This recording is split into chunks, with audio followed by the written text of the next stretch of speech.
Olá! Já pensou em ter um bar na sua própria casa? No programa de hoje nós vamos dar dicas para você ter um bar cheio de estilo e conforto.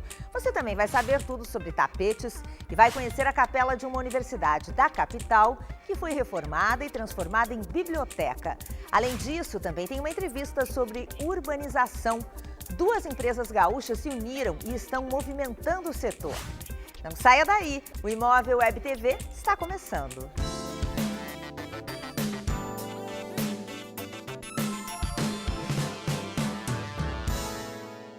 Os livros concentram a maior parte do conhecimento a que temos acesso na escola e na universidade. Por isso, mesmo na era digital, é muito importante que eles sejam cuidados e armazenados em um local apropriado. Aqui em Porto Alegre, uma faculdade transformou um ambiente que estava desativado em biblioteca. E o resultado ficou muito legal. Dá só uma olhada. A biblioteca sempre foi um local muito respeitado, mas essa aqui tem um quê a mais. Dá até para palpitar, sem perigo de errar, que ela tem algo de sagrado. O que aconteceu foi uma equação bem simples de ser resolvida. Por um lado, o público que ia à capela começou a diminuir. Por outro, a biblioteca da Faculdade São Francisco de Assis foi ficando pequena para os 14 mil livros dos 11 cursos oferecidos pela instituição. O local sagrado, então, acabou recebendo outros objetos que também são um tesouro: os livros. No início foi meio estranho dizer que a biblioteca seria numa igreja, mas depois que a gente começou a fazer as reformas e depois que a gente trouxe os livros, ficou bem legal. Acho que o resultado final assim foi maravilhoso, ficou mais amplo, ficou iluminado e ficou abençoado. Livros, etiquetas, estantes. A gente estaria dentro de uma biblioteca absolutamente comum se não fossem por alguns detalhes. Em vez de janelas, esses vitrais. E no lugar da parede principal, um altar. Não, você não está enganado. A gente está mesmo dentro de uma igreja onde funciona uma biblioteca. A gente quis manter o vitrô, a gente quis manter o altar, não sei se o altar, mas essa forma que ficou. A gente só colocou o balcão, o resto é o que tinha antes. E claro, a gente tirou os santos, né, que tinha que tirar.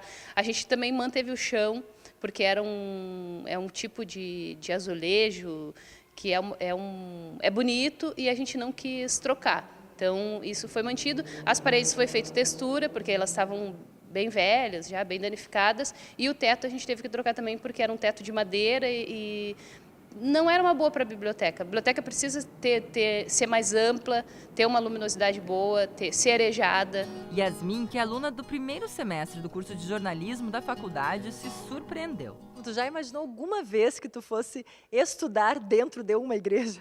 Nunca, nunca, ainda mais nos dias atuais, nunca mesmo. Uma surpresa isso aqui, né? Sim, muito surpresa. Mas até que o fato de os livros estarem dentro de uma capela pode dar uma forcinha na hora dos estudos. Perto de provas, né, quando chegava, acredito, não, vou estudar na biblioteca que vai ser melhor, Deus vai me ajudar. A associação de duas empresas consolidadas está movimentando um nicho de mercado que sofre há meses com a crise econômica no país, que é a construção. A Melnick Ivan, urbanizadora, e a Arcádia Urbanismo estão atuando em parceria e já projetam em torno de 125 milhões de reais em lançamentos nesse segundo semestre. Por isso eu recebo hoje aqui no Imóvel Web TV o presidente da Arcádia Urbanismo, Fábio Sklovski. Tudo bem, Fábio? Bem-vindo. Muito obrigado, tudo bem contigo? Tudo bem. Queria começar te pedindo para nos contar um pouco do teu caminho com a Arcádia, até ela se tornar uma empresa consolidada como é. Legal. Bom, a Arcádia começou assim quando, na realidade, a minha família atua no negócio imobiliário há muitos anos, né? Meu pai foi um líder do setor na década de 70, ele era líder com uma imobiliária chamada Habitat, que era super conhecida e tal. Então, vamos dizer que nos finais de semana a minha diversão era um pouco ir em plantão de venda e tal. Eu e meu irmão Mendel, na Arcádia, num nicho de condomínios fechados de alto padrão, basicamente de segunda moradia, né, no litoral e em Gramado também. A gente foi super bem nesse segmento, ficamos líderes até rapidamente, em 3 anos. Tempo, né? Em super pouco tempo, tivemos vários sucessos. Então, isso foi, vamos dizer assim, o negócio da Arcádia nesse segmento de alto padrão. Quando a gente se aventurou num segmento diferente, que é o segmento assim que hoje até a gente está investindo um pouco mais, que é o negócio de primeira moradia, os desenvolvimentos imobiliários para primeira moradia. Primeira moradia é aquela casa que a gente mora mesmo, né? A gente procurou uma associação, né, porque não sabíamos fazer isso, né? Na época, fomos muito bem com a maior empresa de loteamentos do setor, se chamava Escopel. Né? Lançamos 2 empreendimentos que foram muito bem, um em Pelotas, de 1.000 unidades, e outro em Porto Alegre, de 700 unidades. Os 2 foram muito bem. Depois, a Escopel teve um desacerto, vamos dizer assim, societário com um sócio majoritário, que era um fundo muito grande, chamado Carlyle. A gente acabou não se identificando mais com a filosofia de trabalho deles. E aí saímos para procurar um outro parceiro. Né? E aí encontraram a Melnick, que é top também de mercado. Aí foi fantástico, né? Porque até conto uma história assim, eu tinha já na época feito um land bank de áreas, né? Quer dizer, um estoque de áreas para fazer desenvolvimentos bastante interessante. Né? E estava então conversando com os grandes players do Brasil para tocar, né? Ao invés da Escopel, né? A gente precisava de um apoio de estrutura e de capital para tocar o negócio. E um dia eu me encontrei com o Leandro Melnick, que é meu amigo aqui de sempre, né? E ele me perguntou, pô, não tá mais com a Escopel, como é que tá e tal. Eu disse, pois é, estou aqui com esse negócio, estou buscando. E ele disse assim, pô, mas por que nós não fazemos um negócio? Eu disse, pô, mas vocês não atuam nesse segmento? Sim. E aí surge o líder, né? Surge o Leandro como craque, né? Bom, mas justamente por isso. Tá aí o caminho. Pode-se dizer que começou isso em 2014, 2015? Sim, a gente conversou... Porque você já tem 2 empreendimentos. Já lançamos 2, né? Mas eu até vou te contar em seguida quantos a gente está preparando. Mas nós começamos a conversar em 2014. Né? E foi assim, foi um casamento, olha, bem maturado. Teve namoro, teve noivado, sabe? Foi, mas eu gosto da pasta de dente assim, tu gosta da pasta de dente Mas assim. são esses que duram, né? Pois é. Então a gente combinou muito bem, assim, acho que nós temos uma identificação, a Melnick, Ivan e a Arcádia, porque são 2 empresas top em termos de qualidade, em termos de foco no benefício do cliente, em termos de inovação, em termos de seriedade. Então não precisou, foi assim meio amor à primeira vista, mas nós não fomos e nos casamos assim imediatamente. Vocês já lançaram o Blue Shangri-La, que vendeu rapidíssimo, né? Sim. Quase tudo, e o Central Park em Rio Grande, que eu inclusive participei de um almoço, de uma palestra lá na Melnick e esse foi um dos cases apresentados. Conversei inclusive aqui com o pessoal da Melnick sobre a rapidez e, nesse caso, a importância da pesquisa, do trabalho de pesquisa. Sim. E é isso que eu vou te perguntar logo depois do intervalo, para a gente falar um pouquinho de como é que vocês formatam esses projetos. Eu estou louco para falar sobre isso. Então tá, daqui a pouquinho a gente fala sobre isso, a gente vai para o intervalo e daqui a pouco o Imóvel Web TV volta com esse papo aqui com o presidente da Arcádia Urbanismo.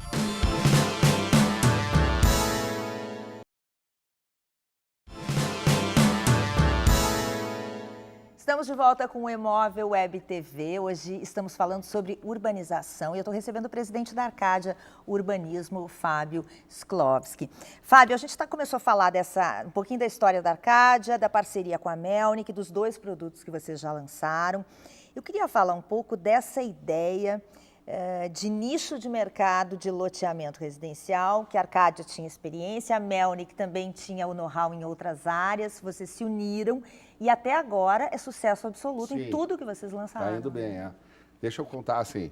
Bom, primeiro, até para ficar claro, assim, a Arcádia tinha muita experiência no assunto condomínio fechado de terrenos de alto padrão.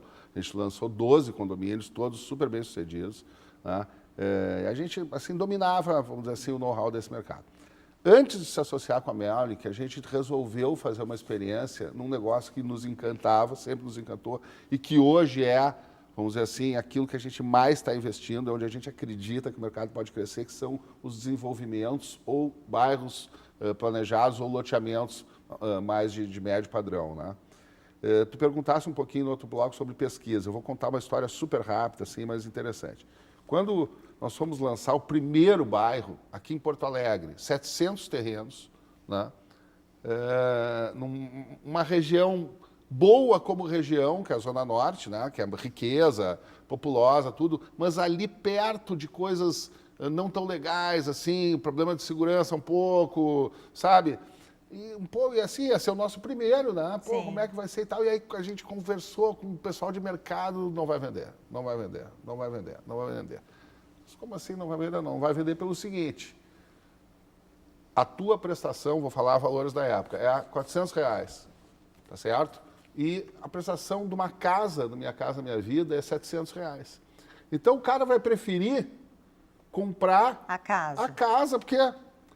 Mas nós tínhamos uma convicção que o terreno, que o lote era um produto fantástico. Bom, decidimos fazer uma pesquisa grande, tá certo? Uma pesquisa qualitativa, não quantitativa, mas grande, muitos grupos. E descobrimos que é um outro cliente. Coisas que foram ditas na pesquisa, por exemplo. O cara que queria comprar o terreno, né? A gente, no recrutamento, só tem que querer comprar o terreno, vai ser tanta prestação e tal. Ele dizia o seguinte, o meu sonho não cabe nessa casinha do Minha Casa Minha Vida. Então, a gente apelidou esse cara do comprador empreendedor. Não que ele tenha um negócio, não é isso, mas ele tem a cabeça empreendedora. Ou seja, ele vai comprar um lote, e isso é o que alicerça todo o nosso planejamento agora. Ele vai comprar o lote, ele pode iniciar, quem sabe, com uma casinha de 50 metros quadrados. Mas ele quer morar em 200 metros E quadrados. ele quer fazer do jeito dele. Do jeito dele e no tempo dele. Né? Então, isso deu origem a um movimento, esse movimento de sucesso. A gente lançou esse empreendimento, vendeu em um dia 700 terrenos. Depois nós lançamos em Pelotas e vendemos a primeira fase do empreendimento de 1.000 terrenos, 500 terrenos em um fim de semana e a segunda fase em 2 finais de semana. Aí já com a Melnick Ivan, né? Eu já vou falar dessa sinergia.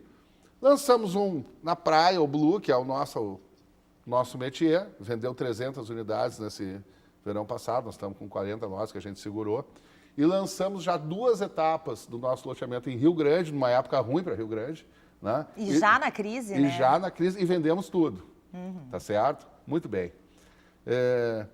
O que acontece? A Melnick Ivan enxergou na Arcádia um parceiro de aceleração da sua entrada no negócio de desenvolvimento imobiliário de loteamentos. Até ela aprender tudo, pô, vou pegar esses caras aqui, o know-how dos caras. E nós, Arcádia, enxergamos na Melnick Ivan também um parceiro de aceleração em políticas de empresa grande que a gente não tinha, tá certo? Toda a parte de controladoria, engenharia, compliance, tudo, eles já sabem fazer, eles são enormes, e a gente está aprendendo. Então, foi um casamento assim da fome com a vontade de comer. Foi realmente fantástico. Para falar um pouquinho de futuro, sim, a gente tem já, ainda esse ano, aproximadamente de 100 a 150 milhões para lançar em vários municípios. Município de Porto Alegre, Gravataí, Pelotas, Rio Grande ainda, outra fase, enfim, um monte de lugar. Mas o mais importante, estamos investindo, já estamos com land bank de 1 bilhão e 500 milhões de reais, de VGV futuro, né, de faturamento futuro, e o nosso plano estratégico em cima desse land bank é termos lançado em 5 anos 15 mil unidades habitacionais. Nossa. E está indo bem. Que meta, hein? A gente te aguarda, então, para conversar sobre esses lançamentos no futuro. Vai ser um grande prazer. Maravilha. Obrigada, Fábio. Muito obrigado. Conversei com o Fábio Sklovski, presidente da Arcádia Urbanismo, nos contando um pouco dessa história, dessa trajetória e dessa parceria com a Melnick Ivan, urbanizadora. Agora vamos falar de tapetes. Os tapetes são coringa na decoração, né? E eles podem ser utilizados em quase todo o lugar. Uma maneira simples de dar uma cara nova para um ambiente. Mas afinal, você sabe qual tapete certo para a sua casa? Não se preocupe, a gente te ajuda.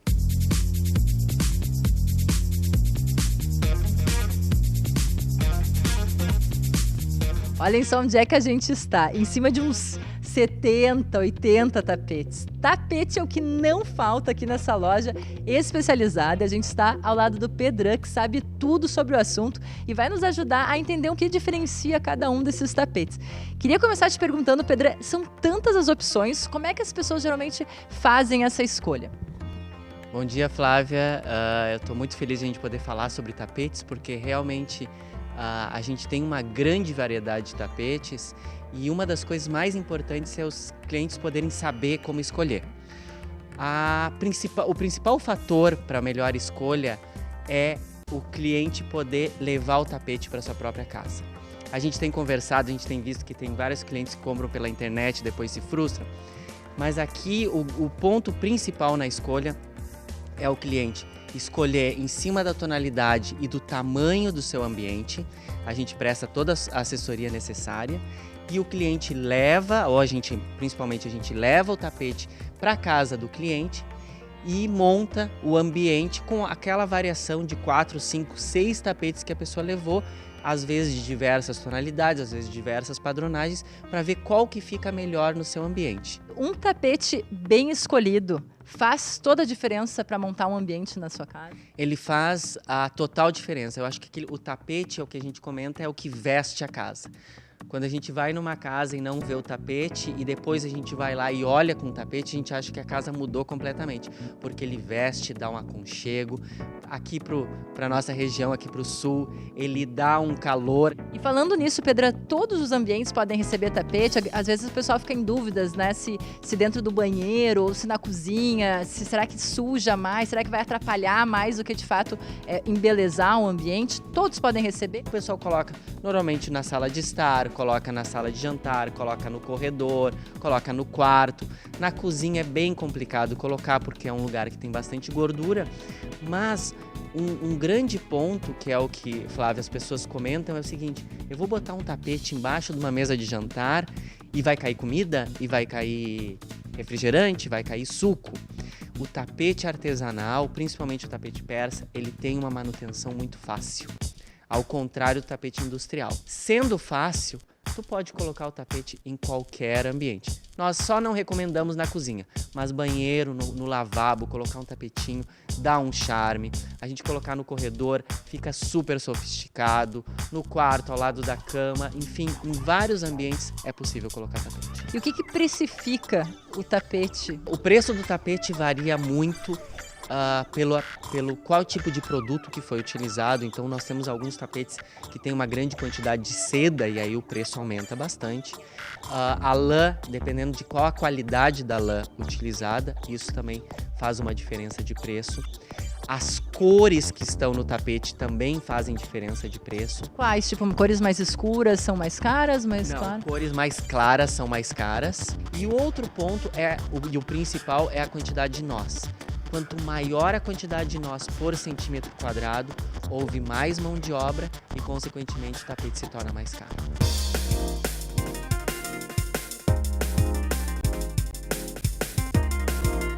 A crise na segurança pública tem feito com que muita gente abra mão de sair, principalmente à noite. Por isso, está crescendo o número de pessoas que querem criar ambientes que possibilitem momentos de descontração dentro de casa. Os bares, por exemplo, se tornaram comuns em muitas residências e você vai ver agora algumas dicas para construir um bar cheio de estilo e conforto. Muitas pessoas trazem algumas referências de bares para dentro das suas casas.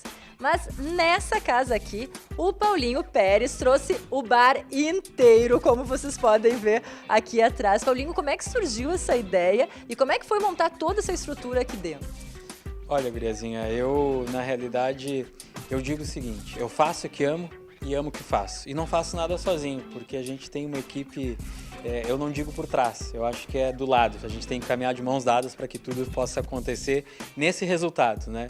Eu tenho o meu foco, o meu objetivo sempre é conduzir com que os projetos se tornem verdadeiros resorts, para que os clientes realmente se sintam em vários lugares do mundo aqui dentro.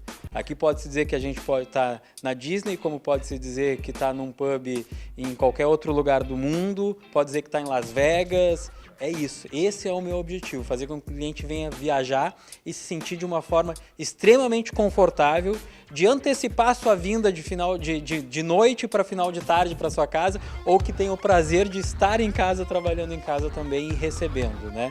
Esse é o objetivo, porque cada vez mais nós sabemos o quanto os clientes gostam dessa coisa mais intimista, né? Dessa coisa mais próxima, mais quente, né? De receber em casa também. Então esse é o foco no todo. E aqui dá para receber não só 1 ou 2 amigos, dá para receber uma turma inteira. O que tu estavas imaginando e criando e ousando para esse ambiente aqui? Cada um tem a sua própria digital, é assim que os profissionais eu encaro, né? E a minha linha de trabalho é muito assim, é som, luz, imagem, iluminação, para mim é tudo. Claro que tem que ser uma casa extremamente cômoda, confortável e que venha a se adaptar a todas as necessidades de espaços que o cliente precisa. Mas ela tem que realmente parecer um resort, não pode ser uma casa convencional. Eu tenho que criar algo fora do normal. Essa é a minha obrigação como profissional quando o cliente me procura. Como que a gente pode trazer esse ar de bar? Aqui tu trouxe um bar inteiro, né? Mas como que a gente poderia trazer na casa do telespectador que está nos assistindo aqui um ar de bar?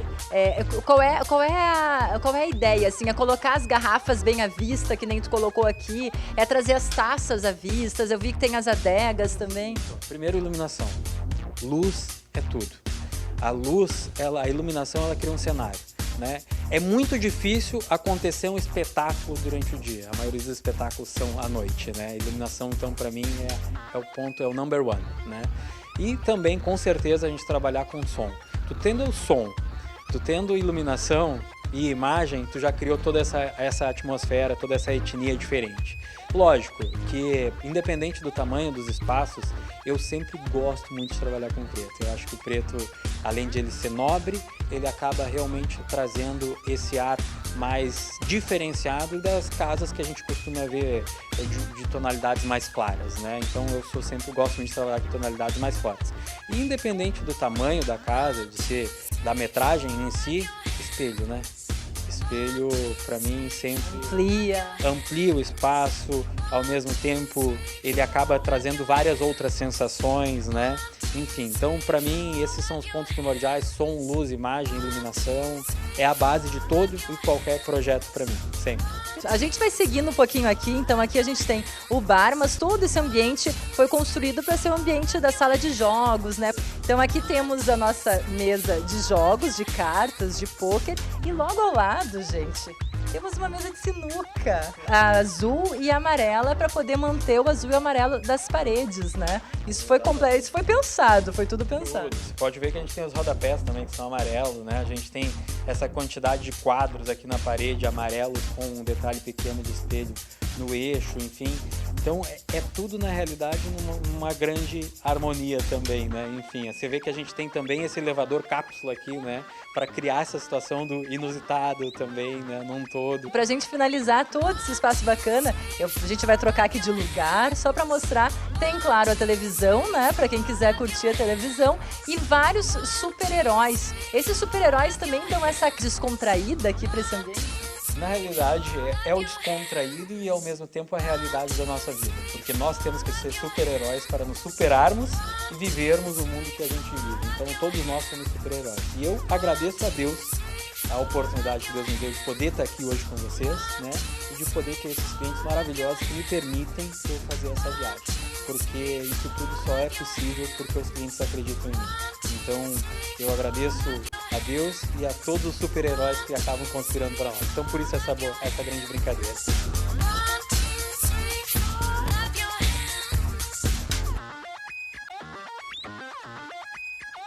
O programa de hoje fica por aqui. Não esqueça que você pode conferir este e outros programas na nossa página do Facebook. A gente se encontra no sábado que vem às 10h30 da manhã, aqui na Band TV, com horário alternativo depois do Canal Livre no domingo. Eu espero você. Tchau, tchau.